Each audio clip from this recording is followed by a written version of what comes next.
رب اشرح لي صدري ويسر لي أمري واحلل عقدة من لساني يفقهوا قولي. معزز سامعین کرام، اللہ تبارک تعالی نے مخلوقات کو پیدا فرمایا تو ان کے حوائج اور ان کی ضروریات کی تکمیل کے راستے بھی اللہ تبارک تعالی نے پیدا فرما دیے. حقیقت میں دیتے ہیں اللہ، لیکن چونکہ دنیا کو دار الاسباب بنایا ہے، اس لیے اللہ تبارک تعالی نے ہر مخلوق کو کسی نہ کسی درجے میں مکلف کیا ہے. روزی اللہ تبارک تعالی دیتے ہیں، رزق اللہ دیتے ہیں، لیکن انسان کو مکلف کیا ہے وہ کھیتی باڑی کرے، محنت کرے، مزدوری کرے، دکانداری کرے، کارخانہ لگائے. شفا دینے والی ذات اللہ تبارک تعالی کی ہے، لیکن انسانوں سے کہا کہ جب تم بیمار ہو جاؤ تو ہاتھ پر ہاتھ دھرے رہ کر نہ بیٹھ جانا، دوائی بھی کرنا، ڈاکٹر کے پاس بھی جانا، اور شافی مجھے سمجھنا، شفا دینے والا مجھے سمجھنا. دکان کو جانا، روزی کمانا، رازق مجھے سمجھنا. کھیت میں بیج ڈالنا، ہل جوتنا اور کھیتی دینے والا ہمیں سمجھنا. سورہ واقعہ میں اللہ تبارک تعالی نے انسانوں کو جھنجھوڑ کر کہا ہے، انتم تزرعونہ ام نحن الزارعون، کھیتی کرنے والے تم ہو یا اناج دینے والے ہم ہیں. تم کیا سمجھتے ہو کہ ایک بیج ڈال دیا، بیج میں وہ کہاں سے طاقت، زمین میں وہ کہاں سے قوت، کھاد میں وہ کہاں سے پاور. ام نحن الزارعون لو نشاء لجعلناه حطاما فظلتم تفکہون، اگر ہم چاہیں تو اسے سوکھا بنا دیں، اور بنا کر اللہ دکھاتے ہیں تو تمہارے سائنسدان کیا کر لیتے ہیں، تمہارے عقل مند کیا کر لیتے ہیں، ہاتھ پر ہاتھ ملتے رہ جاؤ گے. ہم کھیتی کو اگانے والے ہیں. اَأَنْتُمْ أَنزَلْتُمُوهُ مِنَ الْمُزْنِ أَمْ نَحْنُ الْمُنزِلُونَ، پانی کو تم اتارتے ہو یا پانی کو ہم اتارنے والے ہیں. لیکن اس دنیا میں انسان کی آزمائش کرنا ہے اور انسان کا امتحان لینا ہے. اس وجہ سے اسباب کے دائرے میں انسان کو گھیر دیا ہے اللہ تبارک تعالی نے. نہ صرف گھیرا ہے بلکہ ان اسباب کی حفاظت کی ذمہ داری اللہ نے انسان کو دے دی ہے. اناج بوتا ہے انسان، اور فصل جب نکلتی ہے اس کے بعد کی ذمہ داری بھی انسان کی، اسے حفاظت کرے، پانی لگنے سے بچائے، دھوپ سے بچائے، کیڑے مکوڑوں سے بچائے، چوری سے بچائے. اور پھر دنیا میں جو چیز جتنی زیادہ نازک ہے اور قیمتی ہے اتنی ہی اس کی حفاظت کرنی پڑتی ہے. لوہا ہے، اس کی کوئی زیادہ ویلیو نہیں، کوئی قیمت نہیں، تو انسان اس کی حفاظت میں زیادہ تدبیر نہیں کرتا. گھروں کی تعمیر ہوتی رہتی ہے، کئی ٹن لوہا باہر پڑا ہوا رہتا ہے. سونا اور ہیرے اور جواہرات بہت قیمتی ہیں اور بہت نازک ہیں، تو انسان ان کی بہت زیادہ حفاظت کرتا ہے.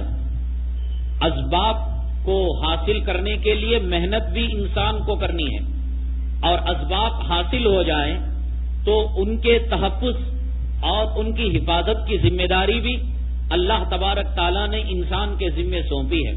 کرتا تو سب کچھ اللہ ہی ہے، حفاظت بھی اللہ کرتا ہے، شفا بھی اللہ دیتا ہے، روزی بھی اللہ دیتا ہے، زندگی بھی اللہ دیتا ہے، موت بھی اللہ دیتا ہے، اولاد بھی وہی دیتا ہے، بانجھ بھی وہی بناتا ہے۔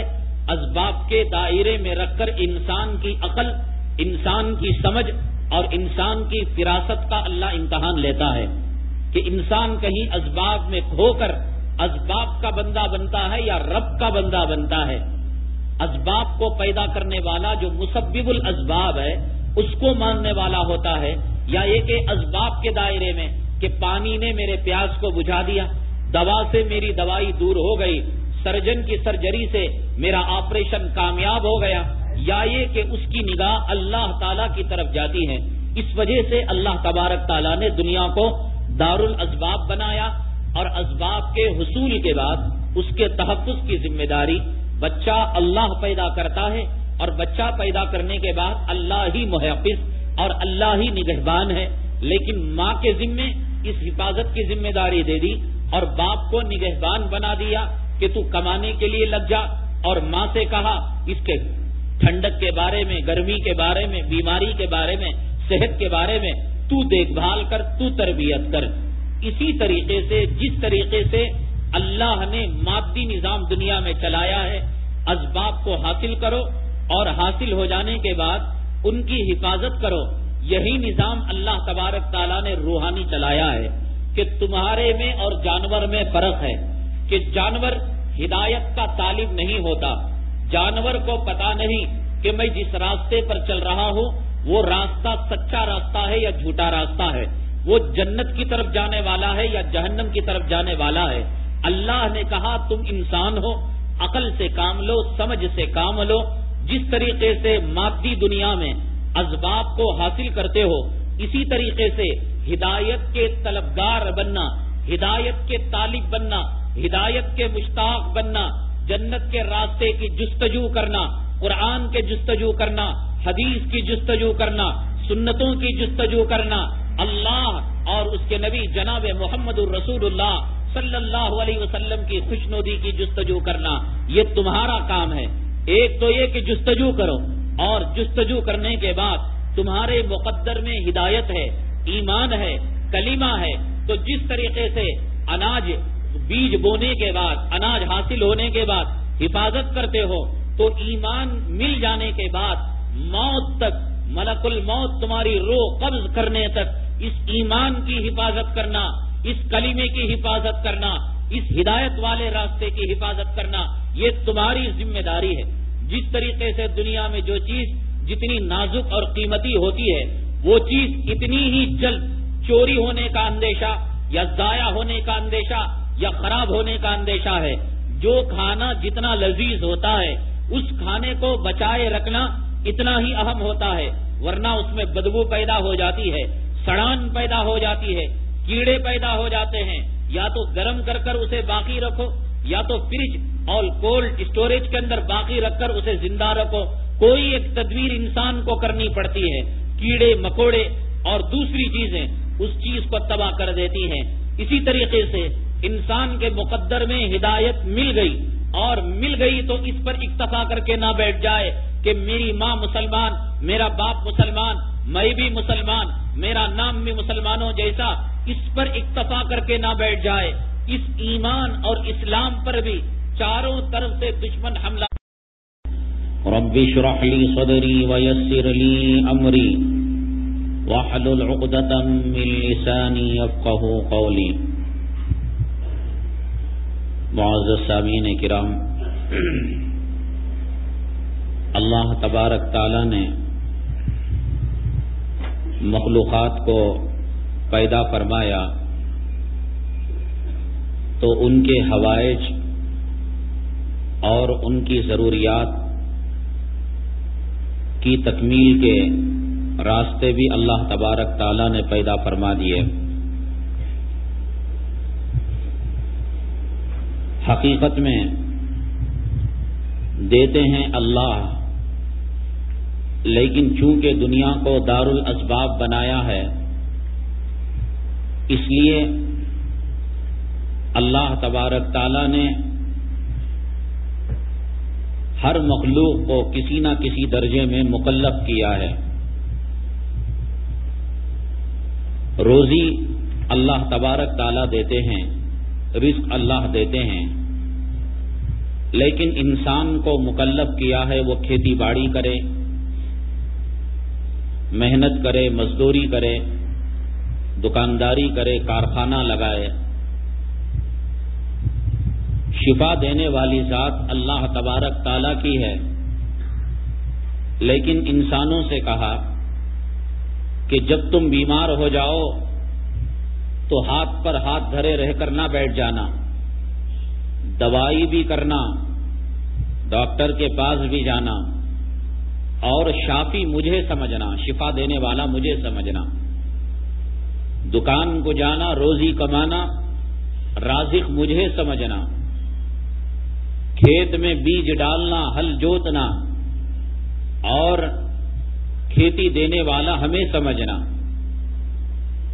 سورہ واقعہ میں اللہ تبارک تعالیٰ نے انسانوں کو جھنجھوڑ کر کہا ہے، انتم تزرعونہ ام نحن الزارعون، کھیتی کرنے والے تم ہو یا اناج دینے والے ہم ہیں؟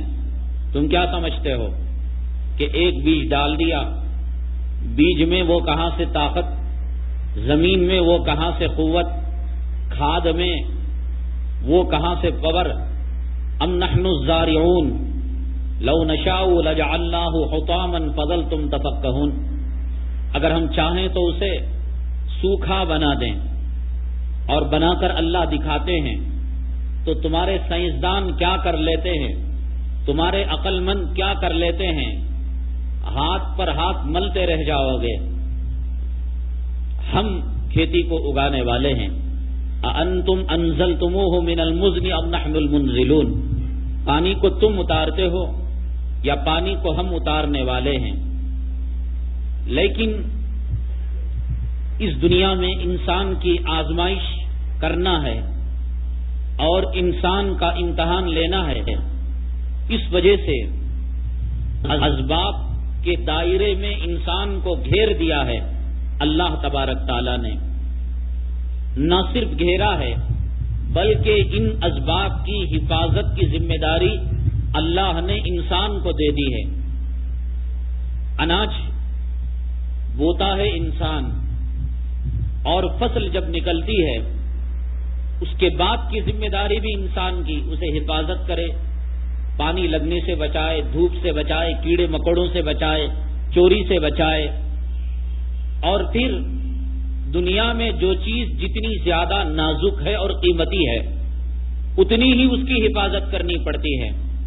لوہا ہے، اس کی کوئی زیادہ ویلیو نہیں، کوئی قیمت نہیں، تو انسان اس کی حفاظت میں زیادہ تدبیر نہیں کرتا۔ گھروں کی تعمیر ہوتی رہتی ہے، کئی ٹن لوہا باہر پڑا ہوا رہتا ہے۔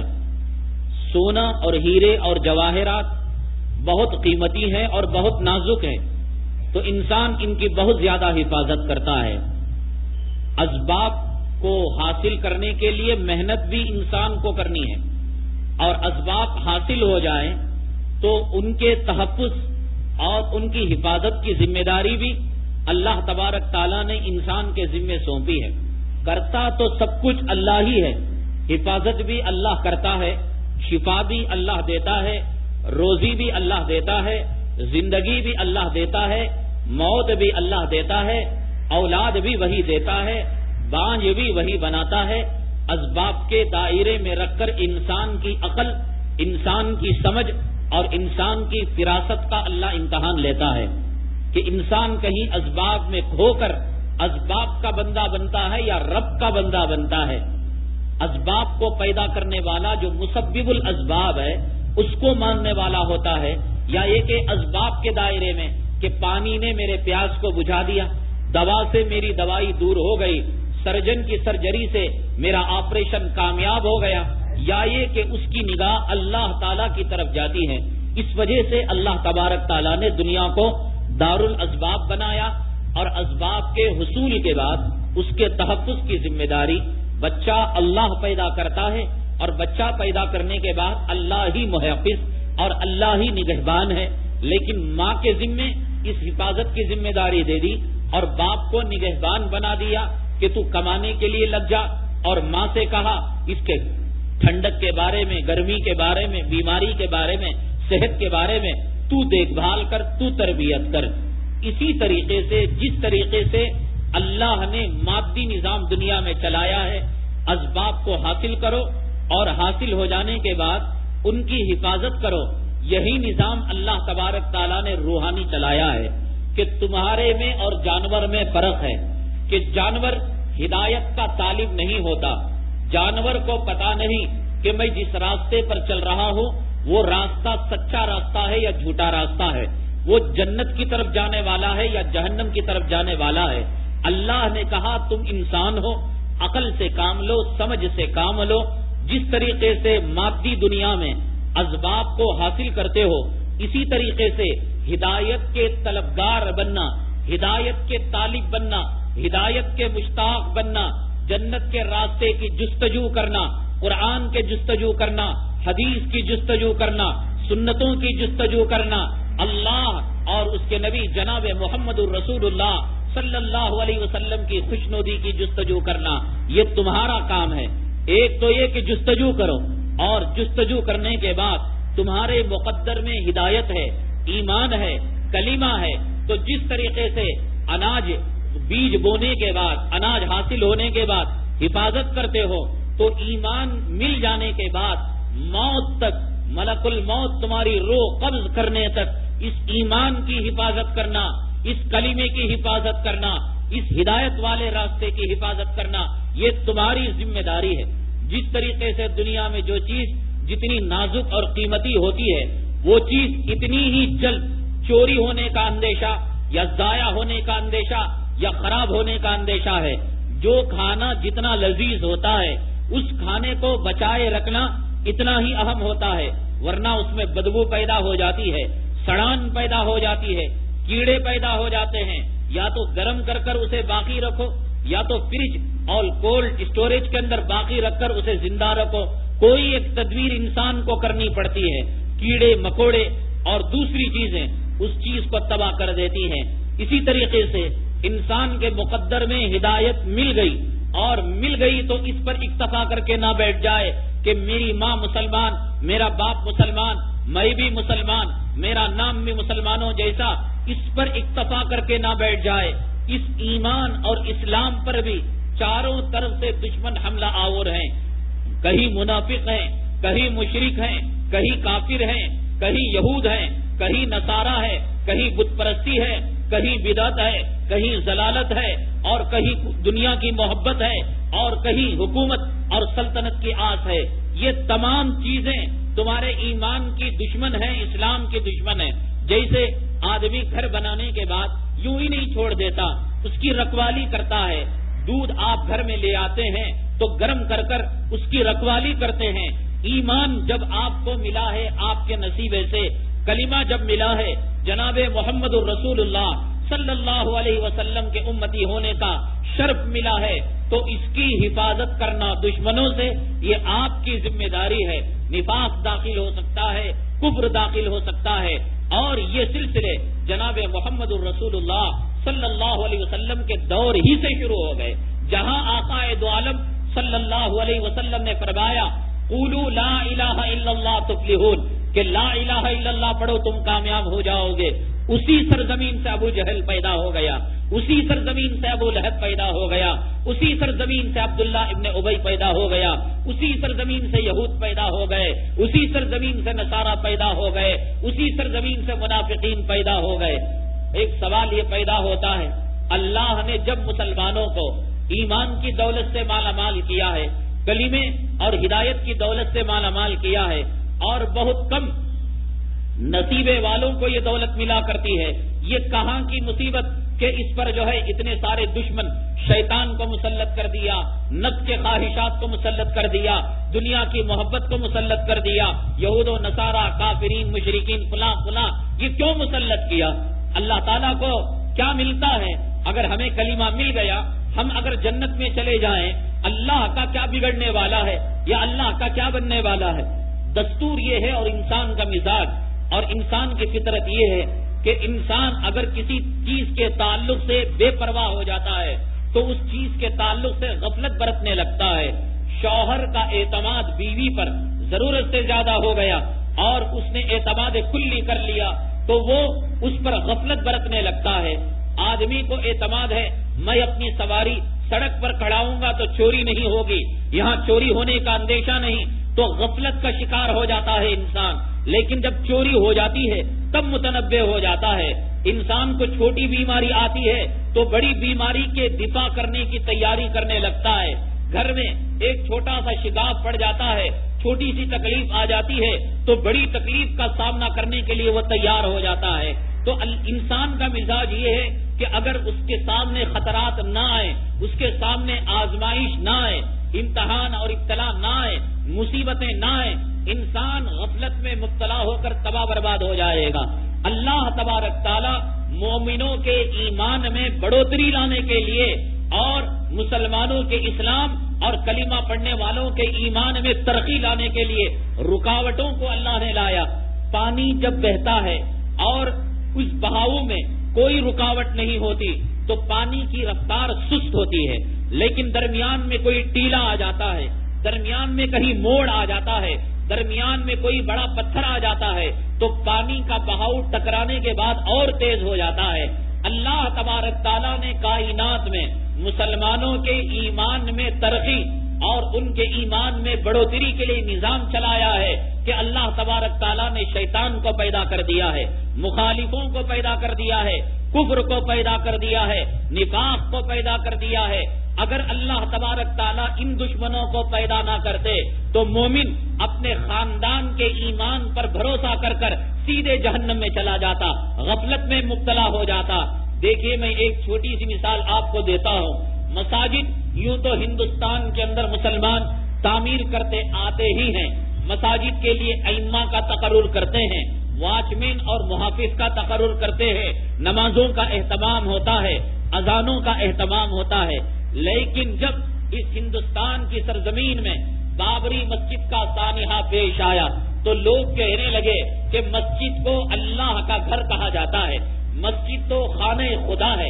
جب کفر کرنے والے, بت پرستی کرنے والے, گندے, نجس, ناپاک, کتے اور خنزیر کھانے والے مسجد کی چھت پر چڑھ گئے, گنبدوں کو شہید کرنے لگے, محراب کے اندر بت رکھنے لگے, غیر اللہ کی پوجا کرنے لگے, تو مسلمانوں نے ایک سوال اٹھایا. ہر انسان اپنے گھر کی حفاظت کرتا ہے, یہ مسجد بابری اگر اللہ کا گھر ہے تو اللہ نے بابری مسجد کی حفاظت کیوں نہیں کی؟ جس اللہ نے کعبے کی حفاظت کی, ابابیل کو بھیج کر شیطانوں کو وہاں, ابرہا کو وہاں سے بھگا دیا اور ہاتھیوں کو وہاں سے نیست و نابود کر دیا, ہلاک اور تباہ کر دیا, وہ اللہ اگر چاہتا تو ایک پل میں اس مسجد کو شہید کرنے والوں کو اندھا کر دے سکتا تھا. جس کا ہاتھ اٹھا اس ہاتھ پر لقوہ طاری ہو جاتا تھا, جو آنکھ دیکھنے والی ہوتی اس آنکھ میں تیر چپ جایا کرتی. اللہ کو قدرت ہے, لیکن اللہ تبارک تعالی ہندوستان کے اور کائنات کے مسلمانوں کو جگانا چاہتے ہیں, متنبع کرنا چاہتے ہیں. لوگوں مساجد کو تو پرشکوہ تعمیر کرتے ہو, حسین تعمیر کرتے ہو, تعمیر کر دینے کے بعد اس مسجد کو سجدوں سے تم ویران کرتے ہو اور تباہ کرتے ہو, برباد کرتے ہو. ایک بابری مسجد شہید ہوئی, تاریخ ہندوستان کی تاریخ اٹھا کر دیکھیے, اس کے بعد ہر سال 12 دسمبر کو ہندوستان کے اندر سینکڑوں مساجد کی سنگ بنیاد رکھی جاتی ہے یا مساجد کا افتتاح کیا جاتا ہے. یہ اللہ تبارک تعالیٰ کی حکمت اور مصلحت ہے کہ مسلمانوں کا مساجد سے جو غفلت والا رویہ تھا, اللہ تبارک تعالیٰ نے بابری مسجد کی شکل میں مسلمانوں کے سامنے اس حادثے کو لے آیا اور لانے کے بعد مسلمانوں کو جگایا کہ مسجد کا مقام کیا ہے, مسجد کی عظمت کیا ہے, مسجد کی شرعی حیثیت کیا ہے. تو آج ایک عام آدمی کو بھی اس کی حقیقت اور اس کی حیثیت معلوم ہو گئی. اس طریقے سے اللہ تبارک تعالیٰ نے دین کے تمام شعبوں میں اصل کے مقابلے میں نقل کو رکھا, ایمان رکھا تو کفر کو رکھا, قرآن رکھا تو نقلی بائبل ہے, توریت ہے, انجیل ہے اور طرح طرح کی دنیا کے اندر غیر شرعی مذہبی کتابیں ہیں. مذہب اسلام ہے, مقابلے میں یہودیت ہے, نصارہ ہے, عیسائیت ہے. سچ ہے, مقابلے میں جھوٹ ہے, وعدہ پورا کرنا ہے, اس کے مقابلے میں وعدہ خلافی ہے. تمام چیزیں اللہ تبارک تعالیٰ نے مخالفت میں رکھی. جناب رسول اللہ صلی اللہ علیہ وسلم ہی کے زمانے میں آقا دو عالم صلی اللہ علیہ وسلم نے مسجد نبوی کو تعمیر کیا تو مسجد نبوی کے مقابلے میں منافقین نے مسجد زرار کو بنایا. مسجد کے مقابلے میں نقلی مسجد بنی, مدرسے کے مقابلے میں نقلی مدرسہ بنا, عالم کے مقابلے میں نقلی عالم بنا, صوفی کے مقابلے میں نقلی صوفی بنا, حتیٰ کہ اللہ کے مقابلے میں نقلی خدا اس کائنات کے اندر بنے. فرعون نے کیا کہا؟ انا ربکم الاعلی, وہ اللہ نہیں جو کائنات کا پالنہار ہے, رازق ہے, مجھے خدا مانو اور مجھے اللہ مانو. فرعون نے یہ بات کہی. کتنے ہیں دنیا میں جنہوں نے خدائی کا دعویٰ کیا؟ ایک حقیقی اللہ, تو اس مقابلے میں کئی خدائی کا دعویٰ کرنے والے نقلی خدا. جناب محمد الرسول اللہ صلی اللہ علیہ وسلم نے نبوت کا دعویٰ کیا, رسالت کا دعویٰ کیا. اس اصلی نبوت اور رسالت کے دعوے کے مقابلے میں نقلی مدعیان نبوت کئی پیدا ہو گئے. خود جناب محمد الرسول اللہ صلی اللہ علیہ وسلم کے دور مبارک میں اسود انسی ایک ملعون ہے جس نے نبوت اور رسالت کا دعویٰ کیا اور آقا دو عالم صلی اللہ علیہ وسلم سے کہا کہ 50-50 معاملہ کر لو. آدھی ریاست میں تم نبوت کا اعلان کرو, آدھی ریاست میں ہم نبوت اور رسالت کا اعلان کیا کرتے ہیں, نبوت کو بانٹ لو. آقا دو عالم صلی اللہ علیہ وسلم سخت ناراضگی سے اسود انسی کا جواب دیا. پھر غلام احمد قادیانی پیدا ہوا جس نے نبوت کا دعویٰ کیا, رسالت کا دعویٰ کیا. غرض دنیا میں ہر اصلی چیز کے مقابلے میں, دینی معاملات میں خدا کے مقابلے میں نقلی خدا پیدا ہوا, رسول کے مقابلے میں نقلی رسول پیدا ہوا, قرآن کے مقابلے میں نقلی قرآن پیدا ہوا, علماء حق کے مقابلے میں علماء سو پیدا ہوئے, سنت کے مقابلے میں بدعت پیدا ہوئی. اسی طریقے سے دین اسلام کے مختلف شعبے ہیں, مختلف حصے ہیں. مسجد دین اسلام کا ایک حصہ ہے جہاں نماز پڑھی جاتی ہے. مدارس عربیہ دین اسلام کے ایک حصے ہیں جہاں پر انسان کے ظاہر کو بنایا جاتا ہے, انسان کے ظاہری گناہوں کو متنبع کیا جاتا ہے, صاف کیا جاتا ہے. اور ایک ہے خانقاہی نظام, خانقاہ جس میں اولیاء کرام رہا کرتے ہیں, مرشدان اعظام رہا کرتے ہیں, بڑے بڑے پیر حضرات رہا کرتے ہیں. مدرسے میں اور خانقاہ میں فرق یہ ہے, انسان دو قسم کے گناہ کیا کرتا ہے. انسان کا ایک گناہ وہ ہے جو ظاہر سے متعلق ہے. ایک انسان ہے نماز پڑھتا ہے, قبلے کی طرف منہ نہیں کرتا بلکہ مشرق کی طرف منہ کر پڑھتا ہے, تو مدرسے میں سکھایا جاتا ہے کہ یہ گناہ ہے. ایک انسان ہے زنا کرتا ہے, یہ ظاہری گناہ ہے. انسان ہے شراب پیتا ہے, یہ ظاہری گناہ ہے. مدارس عربیہ میں انسان کے ظاہری گناہوں کے تعلق سے صفایا کیا جاتا ہے. مدارس عربیہ انسان کے ظاہری گناہوں کی واشنگ مشین ہے کہ جہاں انسان کے ظاہری گناہوں کی دھلائی کی جاتی ہے. کلام پاک میں اللہ نے ارشاد فرمایا وَذَرُوا ظَاهِرَ الْإِثْمِ وَبَاطِنَهُ, ظاہری گناہ سے بھی بچو اور باطنی گناہ سے بھی بچو. اگر کوئی مسلمان ظاہر کے گناہ سے بچ جاتا ہے, دل کے گناہ میں ملوث ہوتا ہے, تب بھی وہ جہنم میں چلا جائے گا. اللہ تبارک تعالیٰ نے جناب محمد رسول اللہ صلی اللہ علیہ وسلم کے دین اور مومنوں کے ایمان اور اسلام کی حفاظت کے لیے, ظاہری گناہوں کو پاک کرنے کے لیے مدارس عربیہ کے نظام کو چلایا اور باطنی گناہوں کے تحفظ کے لیے اللہ تبارک تعالیٰ نے خانقاہوں کے نظام کو چلایا. ایک طالب علم غور سے سنیے, بات شاید کچھ حضرات نہیں سمجھ رہے ہیں اس لیے آرام فرما رہے ہیں. ظاہری گناہوں کے حفاظت کے لیے اللہ نے مدارس عربیہ کو رکھا. اور باطنی گناہ ہے, انسان ہے, دو دوست ہیں, دونوں مل کر پڑھتے ہیں, لیکن ایک آدمی مالدار ہو جاتا ہے اور ایک آدمی غریب رہتا ہے, تو غریب کے دل میں جلن پیدا ہو جاتی ہے, یار ہم دونوں مل کر پڑھے, ساتھ رہے, ملے, پڑھے اور جو ہے آگے بڑھے, وہ کیوں کروڑ پتی ہو گیا, میں کیوں فقیر ہو گیا. اس کو کہتے ہیں حسد کی بیماری. اگر کوئی 7 سال سے لے کر 70 سال تک عربی مدرسے میں رہے, وہ حسد کی برائی کے بارے میں 70 گھنٹے بیان تو دے سکتا ہے, لیکن جب خود حسد میں مبتلا ہو جائے گا تو حسد کی برائی کو اور حسد کی کالک کو دل سے نہیں نکالے گا. یہ نکلے گا کہاں؟ یہ نکلے گا اولیاء کرام کی خانقاہوں کے اندر کپڑا جہاں دھلتا ہے وہاں کپڑا ہی دھلے گا. اگر کوئی دھوبی کے پاس جا کر اپنی کار اور لاری دے دے, بھائی تم میرے کپڑوں کو دھویا کرتے ہو, میری لاری کی بھی سروس کر دو اور میرے اسکوٹر کی سروس کر دو, نہیں ہوگا. اور آپ کہیں لے جائیں لاری سروس کرنے والے کے یہاں کہ میاں تم لاری بہت اچھا دھویا کرتے ہو, اتنی بڑی سواری کو دھونے والے میرے ایک جمعہ کے جبے کو دھو دو, تو وہ آئل لگا دے گا, گریس لگا دے گا, گندا کر دے گا. جو چیز جہاں صاف ہونے کی ہے وہیں صاف ہوگی. مدارس عربیہ میں انسان کے ظاہر کے گناہوں کو دھویا جاتا ہے.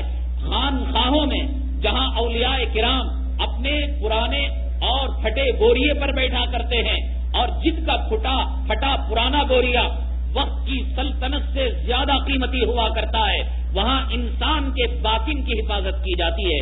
انسان کے دل میں کینہ پیدا ہوتا ہے, انسان کے دل میں حسد پیدا ہوتا ہے, انسان کے دل میں بغض پیدا ہوتا ہے, انسان کے دل میں جلن پیدا ہوتی ہے, انسان کے دل میں غیبت کا مادہ پیدا ہوتا ہے, انسان کے دل میں شہرت اور ریاکاری کا جذبہ. دیتا ہے روپیہ پیسہ, حج کو جا کر آتا ہے, اٹھے بیٹھے چلتے پھرتے حج کا تذکرہ, یار میں طواف کر رہا تھا ایسے ہو گیا, میں زمزم پی رہا تھا ایسے ہو گیا, میں شیخ سے ملا تو یہ ہو گیا, حالانکہ اسے محسوس نہیں ہو رہا ہے. یہ دل کی بہت بڑی بیماری ہے. حج تو کیا ایک مرتبہ, ساری زندگی اس حج کو بیان کر کر کر کر وہ اپنے حج کے ثواب کو تباہ برباد کر رہا ہے. خانقاہوں میں یہ ہمارے پیران پیر شیخ عبد القادر جیلانی رحمۃ اللہ علیہ اسی خانقاہی نظام کے ایک ولی ہے. حضرت خواجہ اجمیری رحمۃ اللہ علیہ, حضرت فرید الدین گن شکر رحمۃ اللہ علیہ, حضرت مولانا قاسم صاحب نانوتوی رحمۃ اللہ علیہ, حضرت مولانا رشید احمد گنگوئی رحمۃ اللہ علیہ, اور حضرت مولانا اشرف علی تھانوی رحمۃ اللہ علیہ. یہ وہ خانقاہی بزرگ ہیں جو دلوں کے چور کو بھانپ لیا کرتے تھے. حضرت مولانا رشید احمد گنگوئی رحمۃ اللہ علیہ تھانہ بھون کے تعلق سے کہا کرتے تھے کہ میاں یہاں دلوں کا تھانے دار بیٹھا ہوا ہے جو دلوں کے چور کو بھانپ لیا کرتا ہے. اور مراد تھی حضرت مولانا اشرف علی صاحب تھانوی رحمۃ اللہ علیہ سے کہ دلوں کے تھانے دار ہیں, آنے والے لوگوں کے دلوں کے میل کو پہچان لیتے ہیں. ایک ڈاکٹر کے پاس آپ جائیے اور ڈاکٹر جب کہے گا کہ آپ کو یہ بیماری ہے تو کہے گا خون ٹیسٹ کرنے کے لیے, ایکسرا لینے کے لیے, الٹرا ساؤنڈ سسٹم کا رپورٹ لینے کے لیے. لیکن ایک خانقاہ میں جائیں گے, ایک ولی کے پاس, پیر و مرشد کے پاس, تو وہ ایکسرا نہیں لے گا, الٹرا ساؤنڈ سسٹم یا کمپیوٹر کے ذریعے سے آپ کے دل کے میل کو نہیں جانے گا, بلکہ اللہ تبارک تعالیٰ کشف اور الہام کے ذریعے سے آنے والے کے گناہوں کو ولی کے سامنے اللہ تبارک تعالیٰ کھول دیتے ہیں, اور ولی اس کے گناہوں کی مناسبت سے اسے ہدایت دیتا ہے. مثال کے طور پر ایک آدمی جاتا ہے ایک ولی کی خانقاہ میں اور کہتا ہے اے اللہ کے ولی مجھے بیعت کر لیجئے, میں آپ کے خانقاہ میں مرید بننے کے لیے آیا ہوں. تو اور اس کے دل میں تکبر کا مرض ہوتا ہے, کبر کا مرض ہوتا ہے, گھمنڈ کا مرض ہوتا ہے, تو اللہ تبارک تعالیٰ اس ولی اللہ کے دل میں اس مرض کا انکشاف کر دیتے ہیں, منکشف کر دیتے ہیں. تو وہ اللہ کا ولی اللہ اس آنے والے کے بارے میں پہچان لیتا ہے اسے کبر کی بیماری ہے, اسے تکبر کی بیماری ہے. تو چنانچہ وہ کہتا ہے کہ تم بیت الخلا صاف کرو, تم جوتیوں کو صاف کرو, اور تم پیشاب خانے کو صاف کرو, تاکہ اس کا تکبر ختم ہو جائے, اس کا گھمنڈ ختم ہو جائے. تو اللہ تبارک تعالیٰ نے مدارس عربیہ کے ذریعے سے انسانوں کے ظاہر اور انسانوں کے ظاہری گناہوں کے صاف کرنے کو ذریعہ بنا دیا, اور خانقاہوں کے ذریعے سے اللہ تبارک تعالیٰ نے انسان کے باطنی گناہوں کو صاف کرنے کا ذریعہ بنا دیا. یہ ہمارے جو بڑے بڑے اولیاء کرام ہیں, دلوں پر حکومت کرنے والے, کروڑوں کروڑوں انسان کے دلوں سے گناہوں کے میل کو انہوں نے نکالا ہے, دنیا کی محبت سے چھٹکارا دلایا ہے, قتل کا ارادہ لے کر گئے ہیں, قتل کے ارادے سے انہیں باز کروایا ہے. یہ خانقاہ ہیں اور یہ مدارس عربیہ. جیسے کہ میں نے کہا اللہ کے مقابلے میں نقلی خدا جب دنیا میں بن سکتے ہیں, نبی کے مقابلے میں نقلی نبی جب بن سکتا ہے, قرآن کے مقابلے میں نقلی قرآن بن سکتا ہے, تو مدارس عربیہ کے مقابلے میں نقلی مدارس عربیہ آج دنیا کے اندر بنے ہیں جو بدعت کی تعلیم دیتے ہیں, ضلالت کی تعلیم دیتے ہیں, چلا چھٹی چہلم اس قسم کی چیزوں کی تعلیم دیتے ہیں. یہ مدارس عربیہ کے مقابلے میں نقلی مدارس ہے. اسی طریقے سے خانقاہوں کے مقابلے میں نقلی خانقاہیں کھل گئی ہیں اور یہاں صوفیت ایک بکاؤ کا ذریعہ بن گئی ہے. صوفیت کا اسلام میں صوفیت کی بڑی خدمات ہیں. اولیاء کرام کی بڑی اونچی خدمات ہیں. حضرت پیران پیر رحمت اللہ علیہ، خواجہ اجمیری رحمت اللہ علیہ، فرید الدین گنج شکر رحمت اللہ علیہ، جتنے اولیاء ہیں، جتنے بزرگان دین ہیں، اللہ تبارک تعالیٰ نے تمام بزرگان دین سے بہت بڑی خدمات لی ہیں. لیکن جب لوگوں نے دیکھا کہ یہاں لوگ آیا کرتے ہیں، ہدایہ دیا کرتے ہیں، تحفے دیا کرتے ہیں، گفٹ دیا کرتے ہیں، تو اس کے مقابلے میں کچھ نقلی پیر و مرشد پیدا ہو گئے.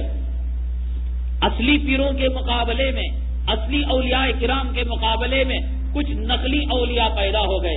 اب وہ یوں کہتے ہیں تمہیں نماز پڑھنے کی کوئی ضرورت نہیں ہے، روزہ رکھنے کی کوئی ضرورت نہیں ہے، قیامت کے دن تم میرا دامن پکڑ لو، ہم تمہیں جنت میں سیدھے پہنچا دیں گے. تم ماہانہ کچھ وظیفہ دے دو، سالانہ کچھ وظیفہ دے دو، کچھ ہدیہ دے دو، کچھ نذرانہ دے دو، ہم جو ہے قیامت کے دن تمہارا بیڑا پار کرا دیں گے. بلائیں گے، کہیں گے کہ تمہارا جو پیر ہے، مرشد ہے، عالم ہے، مفتی ہے، وہ اللہ کا نور نہیں دکھا سکتا، ہم جانور کے بھیجے میں تمہیں اللہ کا نور دکھائیں گے. آج امت کا بہت بڑا نوجوان طبقہ ان نقلی پیر و مرشد کے پنجے میں شکار ہو چکا ہے. اور نہ ان لوگوں کو آزادی ہے، داڑھی رکھنے کی کوئی شرط نہیں، داڑھی مڑا سکتے ہیں، شیونگ لے سکتے ہیں، زنا کر سکتے ہیں، نماز چھوڑ سکتے ہیں، بدکاری کر سکتے ہیں، تمام چیزوں سے. ایک عالم کے پاس آئیں گے، وہ کہے گا یہ حلال ہے، یہ حرام ہے، یہ جائز ہے، یہ ناجائز ہے، یہ فلاں ہے، یہ فلاں ہے، دنیا کی وہ کہے گا. لیکن اس نقلی پیر و مرشد کے پاس جائیں گے، گانجا استعمال کرو اور جو ہے چرس استعمال کرو، بھنگ استعمال کرو، شراب استعمال کرو، قوالی کا سسٹم، ناچ کا سسٹم، رقص کا سسٹم. تو یاد رکھیے کہ آج جو یہ کہا جاتا ہے کہ قوالی عبادت ہے، میں اس اصلی موضوع پر آ رہا ہوں کہ قوالی عبادت ہے، سماع عبادت ہے، رقص عبادت ہے. اس کا تعلق اولیاء کرام سے ہے. اولیاء کرام کی خانقاہوں کے اندر سماع خوانی ہوا کرتی تھی، ناچ گانا ہوا کرتا تھا، طبلہ اور ساز اور جو ہے قسم قسم کی چیزیں، سارنگی استعمال ہوا کرتی تھی. خواجہ اجمیری رحمت اللہ علیہ کے مزار کے پاس قوالی ہوا کرتی ہے اور فلاں مزار کے پاس قوالی ہوا کرتی ہے. تو عبادت سمجھ کر اپنے گھروں میں ثواب سمجھ کر جو لوگ گانے کا استعمال نہیں کرتے، جمعہ کے دن قوالی ڈال دیتے ہیں، سحری کے وقت قوالی ڈال دیتے ہیں، عید برات کے موقع پر قوالی ڈال دیتے ہیں اور یہ سمجھتے ہیں کہ قوالی کا تعلق صوفیت سے ہے، صوفیوں کا تعلق خانقاہوں سے ہے، خانقاہ کا تعلق شریعت سے ہے. تو چنانچہ قوالی کا سننا اور سنانا عبادت ہے، وہ کوئی اس میں آر محسوس نہیں کرتے. اور یہ نقلی پیر و مرشد جو حقیقی اولیاء کرام کے مقابلے میں آئے ہیں، چند حدیثوں سے اس کا سہارا لیتے ہیں. جناب محمد الرسول اللہ صلی اللہ علیہ وسلم کے دور میں وہ بات آ چکی ہے کہ حضرت عائشہ صدیقہ رضی اللہ تعالیٰ عنہا کے سامنے کچھ بچیاں کچھ اشعار پڑھ رہی تھی. عید کا دن تھا. حضرت سیدنا ابو بکر صدیق رضی اللہ تعالیٰ عنہ تشریف لائے اور کہا یہ کیا شیطان کی آواز میں سن رہا ہوں نبی رحمت کے گھر میں. تو رسول اللہ صلی اللہ علیہ وسلم نے فرمایا ابو بکر چھوڑ دو، ان بچیوں کو پڑھنے دو. یہ نقلی پیر و مرشد کہا کرتے ہیں کہ آقا دو عالم صلی اللہ علیہ وسلم نے اپنے سامنے بچیوں کو گانے کی اجازت دی. تو معلوم ہوا کہ قوالی کا ثبوت اس روایت سے ملا کرتا ہے. 100% غلط بات ہے. دیکھیے پہلی بات تو یہ وہ چھوٹی بچیاں تھیں اور وہ بچیاں کوئی عشقیہ اور گانے والے اشعار نہیں پڑھا کرتی تھی. جنگ کے تعلق سے اور لڑائی کے تعلق سے، جہاد کے تعلق سے وہ اشعار کہہ رہی تھی. نہ طبلہ تھا، نہ میوزک تھا، نہ سارنگی تھی اور نہ ہارمونیم تھا. بس الٹپ بچیاں اسی قسم سے کہہ رہی تھی. آقا دو عالم صلی اللہ علیہ وسلم نے بچیوں کو کلام پڑھنے کی اجازت دی ہے. یہ بڑے بڑے رنڈوں کو اور بڑے بڑے گویوں کو گانے کی اجازت نہیں دی. کہاں وہ حدیث کہ آقا کے گھر میں آقا کے سامنے بچیاں جہاد کے تعلق سے کہ اپنے باپ کو، اپنے جو ہے بھائیوں کو، اپنے علاقے کے مردوں کو اشعار کے ذریعے سے ان کو آمدہ کر رہی ہیں.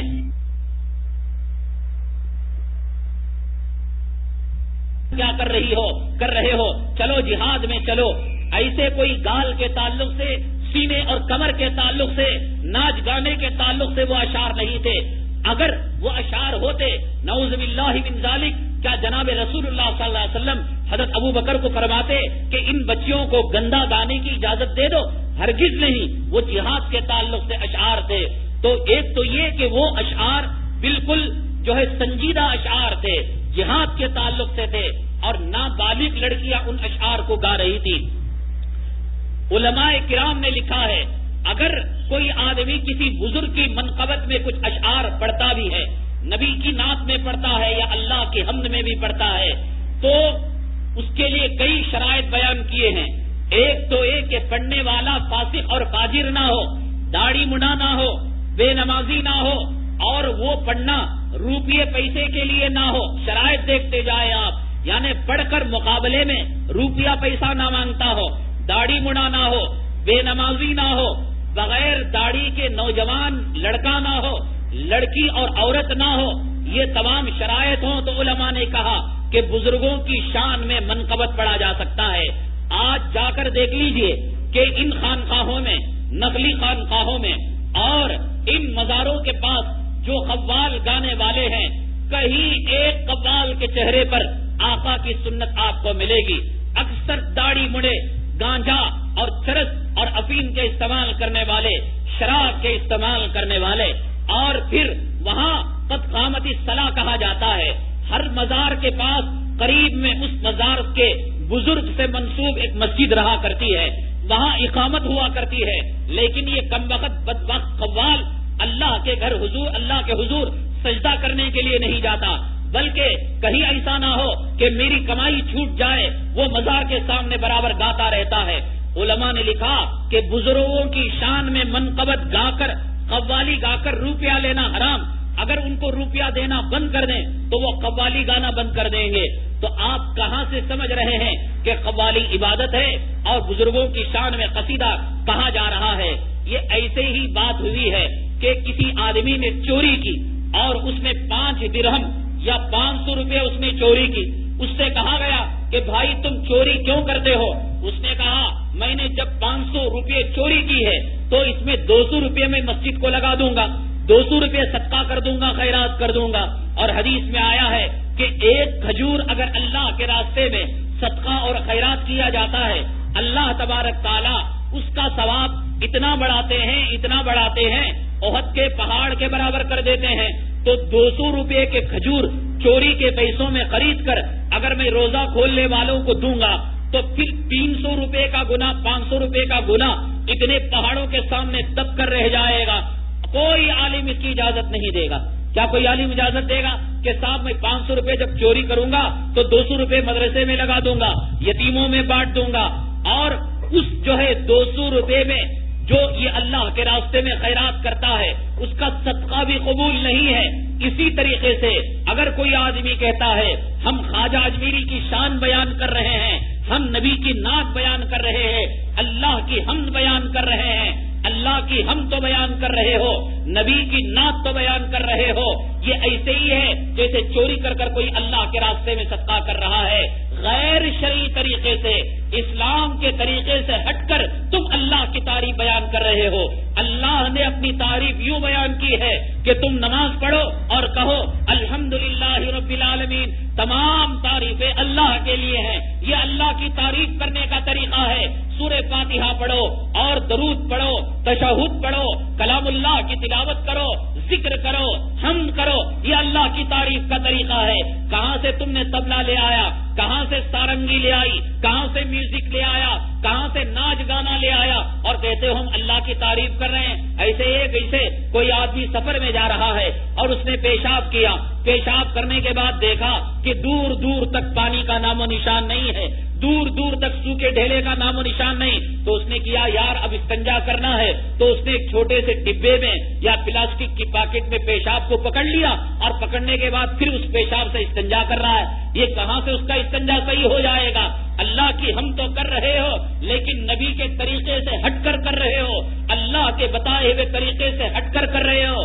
جس طریقے سے گانا سننا اور سنانا عذاب ہے، گناہ کا کام ہے، اور اس کے کانوں میں پگھلا ہوا سیسا قیامت کے دن ڈالا جائے گا، اسی طریقے سے ایسی قوالی جس قوالی کے اندر میوزک کا استعمال کیا گیا ہے، ہارمونیم اور ساز اور طبلے کا استعمال کیا گیا ہے، علماء کرام نے لکھا اس قوالی کے اندر اور ڈسکو گانے کے اندر، سیکسی گانے کے اندر کوئی فرق نہیں ہے۔ فرق یہ ہے کہ اس کے اندر عورت کی شان کو بیان کیا گیا ہے اور اس کے اندر ولی اور نبی کی شان کو بیان کیا گیا ہے، اور غیر شرعی طریقے سے بیان اور حرام طریقے سے بیان کیا گیا ہے۔ اور پھر یہ نقلی صوفیہ اور نقلی پیر و مرشد الگ الگ قسم کے دلائل دیا کرتے ہیں، یوں کہتے ہیں کہ بھئی دیکھو اللہ تبارک تعالیٰ نے جنت میں گانا بجانا رکھا نہیں رکھا، جنت میں تو تمام چیزیں انسان کے لیے حلال ہیں، حلال اور حرام یہ سب تو صرف دنیا کے لیے ہے۔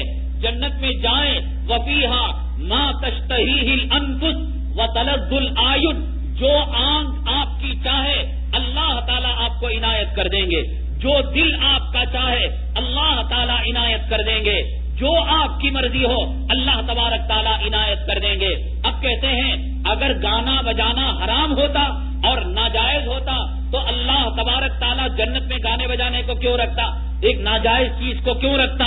اس طریقے سے غلط پٹی پڑھاتے ہیں نوجوانوں کو۔ دیکھیے کہ جنت میں اللہ تعالیٰ کی جو پابندیاں انسان پر ہیں وہ ختم ہو جاتی ہیں، وہاں حلال حرام باقی نہیں رہتا۔ دنیا میں مسلمان 4 سے زائد نکاح نہیں کر سکتا۔ آپ کو جنت میں جو سب سے کم درجے کا ادنا جنتی، غریب جنتی، معمولی جنتی، آخری درجے کا جنتی، اللہ تبارک تعالیٰ 70,000 جنتی عورتوں سے اس کا نکاح فرمائیں گے۔ اب اگر کوئی نقلی پیر و مرشد یوں کہے یار جنت میں غریب جو ہے غریب جنتی کو 70,000 کی اجازت دے رہے ہیں، میں تمام مریدن عورتوں سے زنا کروں گا، تمام مریدن عورتوں سے نکاح کروں گا۔ کہاں جنتی گانا، کہاں جنتی شراب؟ جنت کے اندر تو شراب پلائی جائے گی، شرابن طہورا، شراب طہور اللہ تبارک تعالیٰ جنت میں پلائیں گے، سونے کے برتن ہوں گے، چاندی کے برتن ہوں گے۔ تو کیا دنیا کے اندر کوئی آدمی وسکی کی بوتل لے کر کہے گا کہ اللہ نے کلام پاک میں کہا کہ ہم جنتیوں کو شراب پلائیں گے تو دنیا کے اندر ہم وسکی پیا کریں گے اور شراب پیا کریں گے؟ بھائی تم دنیا میں ہو یا جنت میں ہو؟ دنیا میں ہو تو دنیا کے احکامات، ہندوستان میں ہو تو کوئی آدمی حج کو جا کر آ کر ہندوستان میں سعودی کے احکامات لاگو نہیں کر سکتا کہ سعودی میں وہاں کے 1 روپے کے اندر میں چائے پیا کرتا تھا، پیپسی پیا کرتا تھا، اور یہاں 1 روپے میں مجھے کیوں نہیں مل رہا ہے؟ بھائی وہ سعودی ہے، یہ ہندوستان ہے، وہ امریکہ ہے، یہ ہندوستان ہے۔ تم دنیا میں ہو، دنیا میں تمہارے لیے اللہ نے جو قانون مقدر فرمایا ہے، اللہ نے جو کتاب دی ہے، اللہ نے جو شریعت دی ہے، اس کے پابند ہونا پڑے گا۔ اور جب تم جنت میں چلے جائیں گے وہاں جو چیزیں ملیں گی وہاں آپ کے لیے آزادی ہوگی۔ تو یہ لوگ ان چیزوں کو سامنے رکھ کر کہا کرتے ہیں بھئی گانا بجانا ایک اللہ تعالیٰ کی نعمت ہے، اس نعمت کو اگر بندہ اپنا لے گا تو کیا گناہ کر رہا ہے؟ تو پھر یہ بات آئے گی، اس پیر سے کہو، مرشد سے کہو، اگر اس کی بیٹی حسین ہے اور اس کی بیوی حسین ہے، اللہ تعالیٰ نے عورت کو جو حسن دیا ہے یہ اللہ ہی کی تو نعمت ہے یا بیوٹی پارلر کی دین ہے؟ یہ اللہ کی نعمت ہے۔ تو یوں کہو اس نقلی پیر سے، صوفی سے کہ تیری بیگم اور تیری بیٹی جو حسین ہے یہ اللہ کی نعمت ہے، ہم استعمال کریں گے، اجازت دے دے گا؟ اللہ کی نعمتیں جس طریقے سے جہاں جیسے استعمال کرنا ہے اللہ نے قرآن میں اس کا طریقہ بتا دیا ہے۔ یہ نہیں کہ جہاں کتے کی طرح منہ لگا اور استعمال کرتے پھرے، سونگتے پھرے، استعمال کرتے پھرے، ایسے نہیں۔ اللہ کی نعمت ہے تو اس نعمت کو حاصل کرنے کا اللہ نے طریقہ بتایا کہ نکاح ہے اور پھر جو ہے فلاں ہے فلاں ہے۔ تو ہر نعمت کو حاصل آپ حرام طریقے سے نہیں کریں گے، حلال طریقے سے کریں گے۔ اور دوسری بات یہ ہے کہ بہت سارے لوگ یوں کہتے ہیں اولیاء کرام کی خانقاہوں کے اندر سیما خانی ہوا کرتی تھی۔ بھائی دیکھیے بسا اوقات ایک انسان کو علاج زہر سے کیا جاتا ہے۔ اللہ تبارک تعالیٰ نے دنیا میں سانپوں کو رکھا ہے، ان میں جو زہر جمع ہوتا ہے بہت ساری دوائیاں اس زہر سے بنائی جاتی ہیں۔ اور جب وہ دوائی وہ مریض استعمال کرتا ہے تو شفا یاب ہو جاتا ہے۔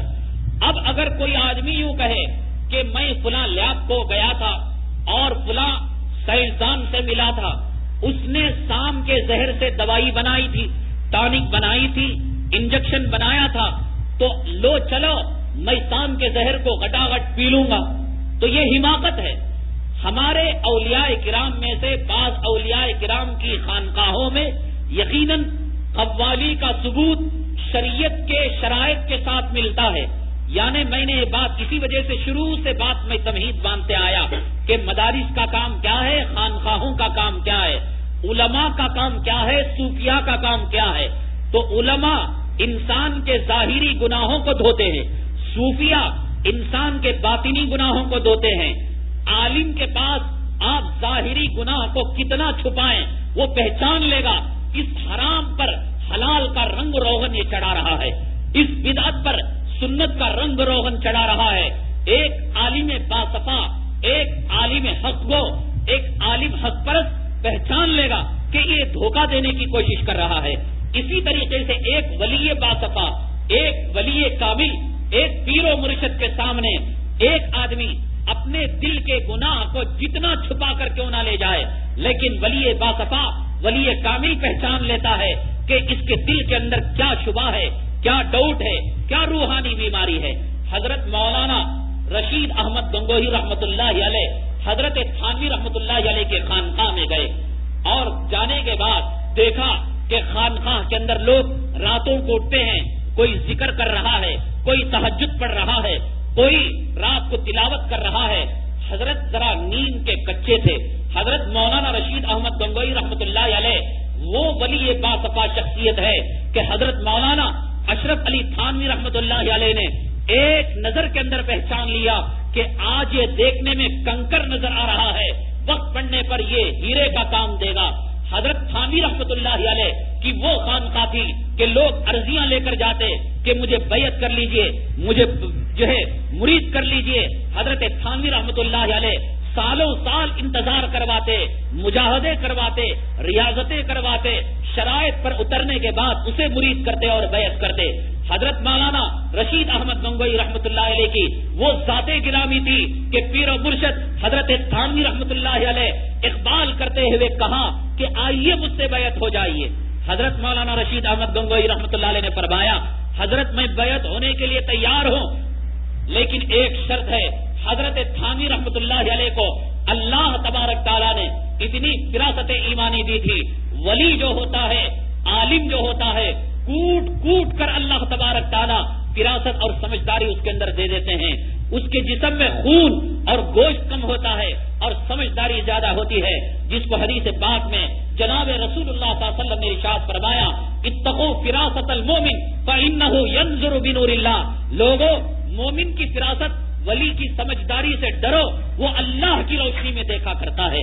تم MBBS کی ڈگری میں سمجھنے کی کوشش کرتے ہو، LLB کی ڈگری کی روشنی میں تم اپنے مسئلے کو حل کرنے کی کوشش کرتے ہو۔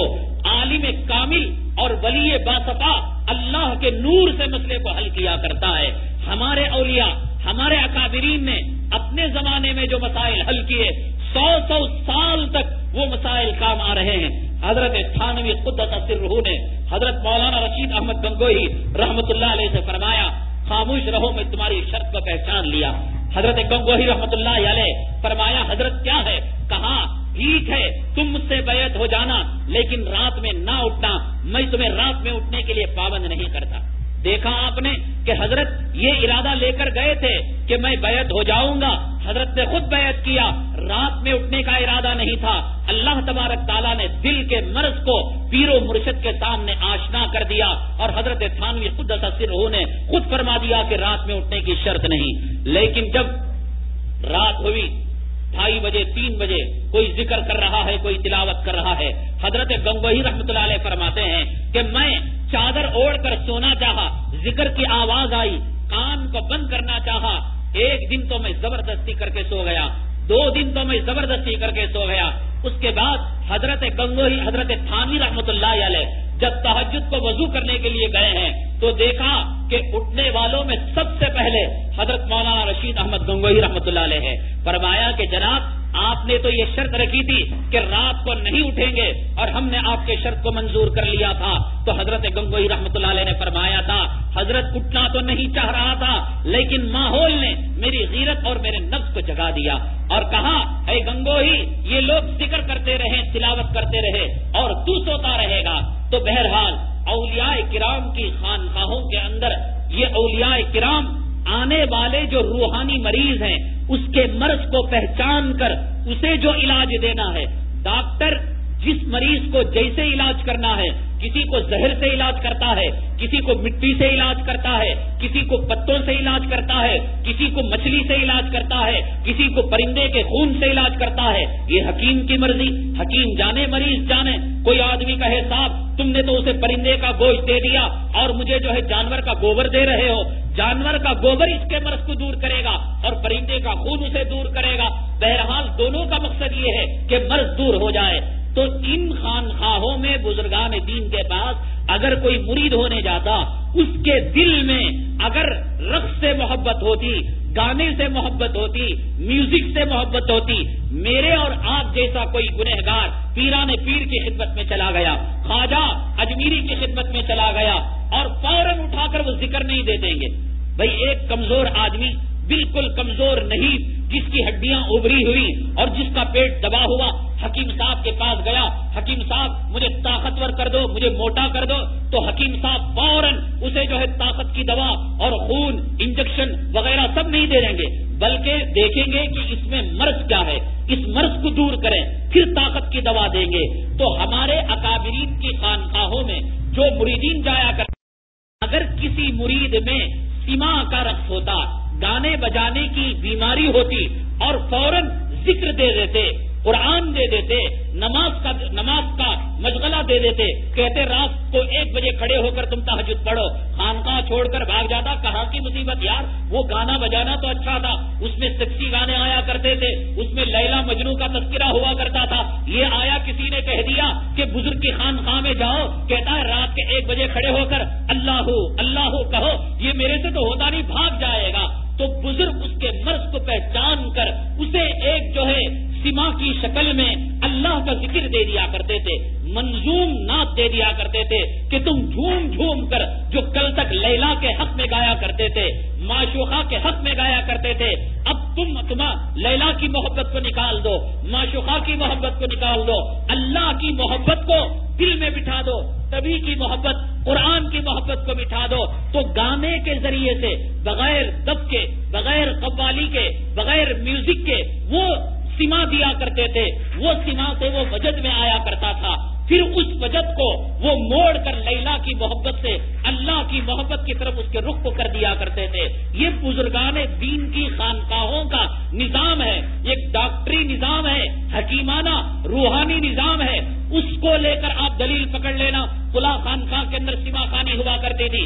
ابھی آپ جمعہ کی نماز پڑھنے کے بعد باہر تشریف لے جائیے, عرس کا اشتہار لگا ہوا ہے کہ فلاں بہادر شاہ ولی کا عرس ہے. اس میں ایک طرف قوالن کی تصویر ہے اور دوسری طرف قوالی گانے والے کی تصویر ہے.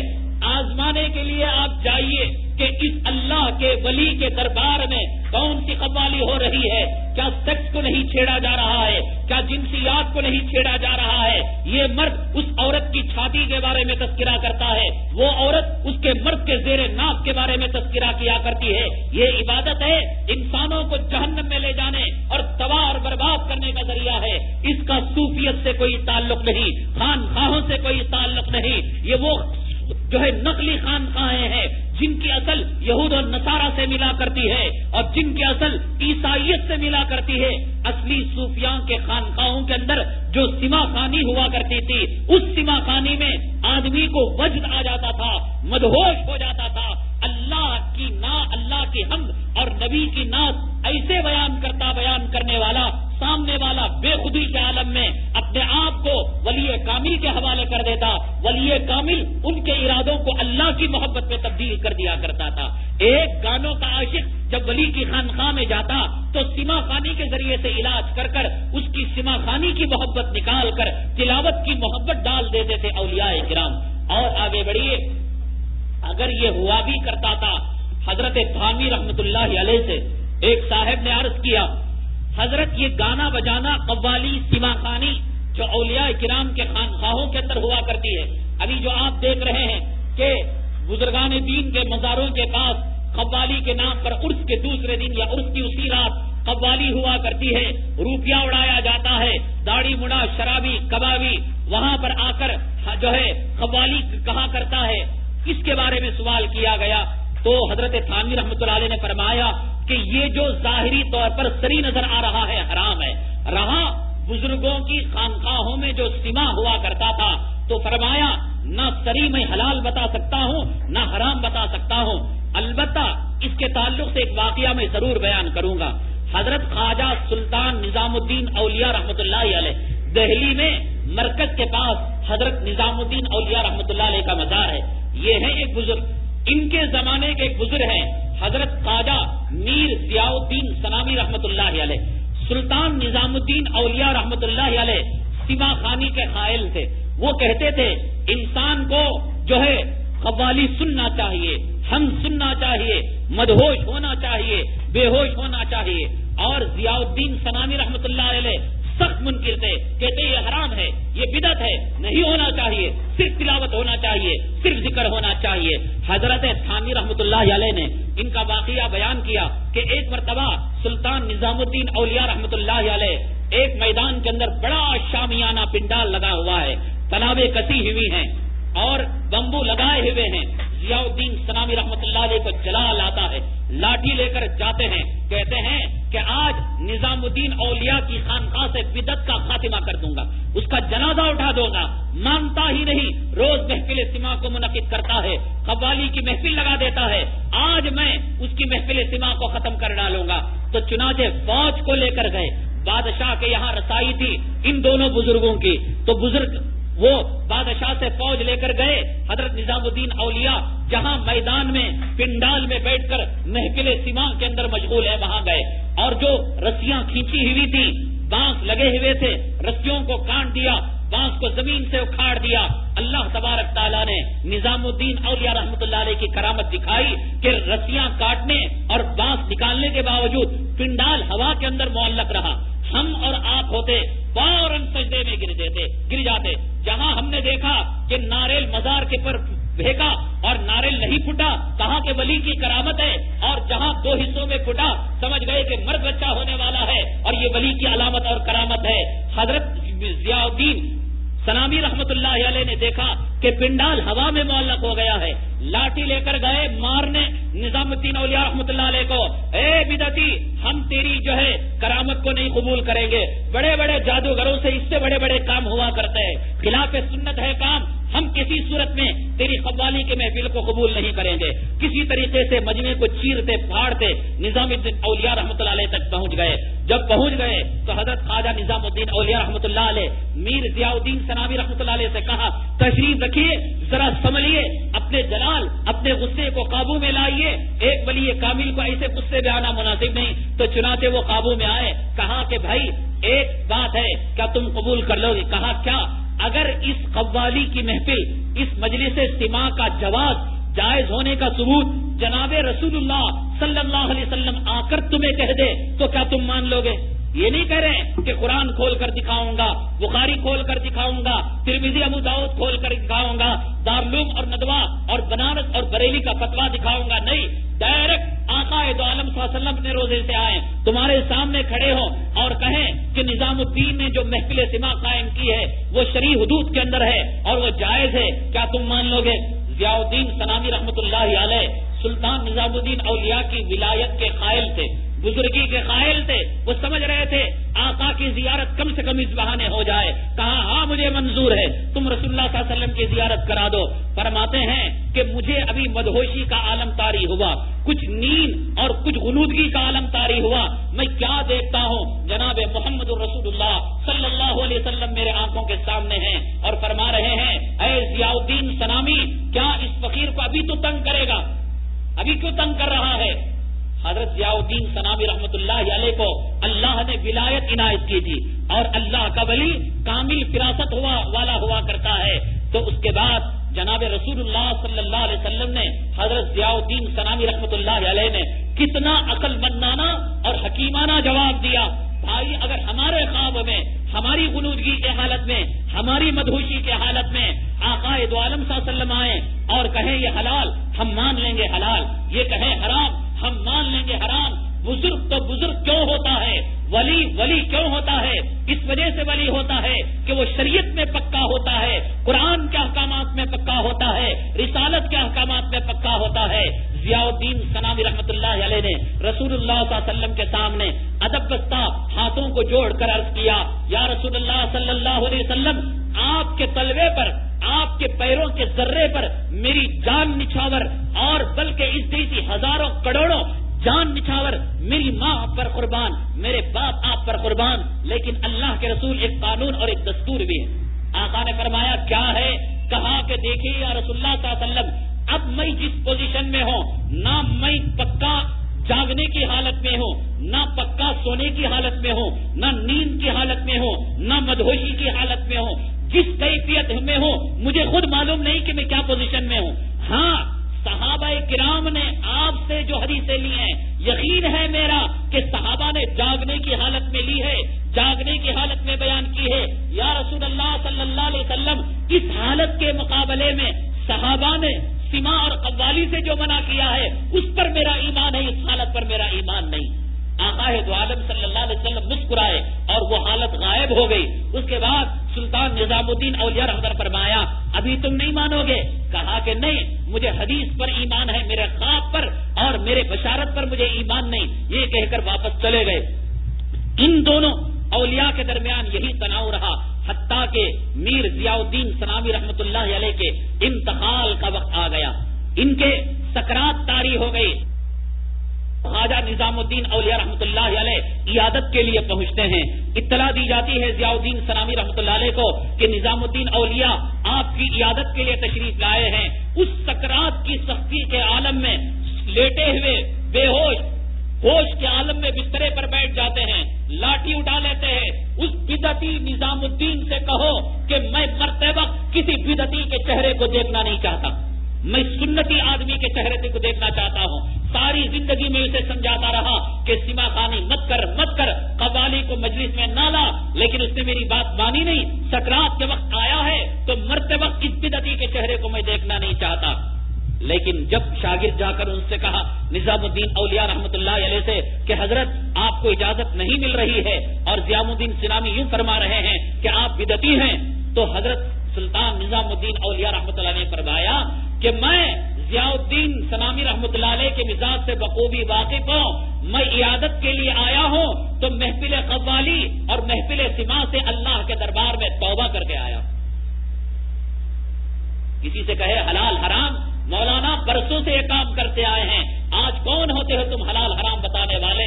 سلطان نظام الدین اولیاء، وقت کا ولی، وقت کا کامل، ضیاء الدین سنامی کے دربار میں جاتا ہے تو سما اور قوالی سے توبہ کر کے جا رہا ہے. تو جب اس کی اطلاع پہنچی ضیاء الدین سنامی رحمۃ اللہ علیہ کو، فرمایا کہ اب وہ بدعت سے سنت پر آ گیا ہے اور وہ سنتی بن گیا ہے.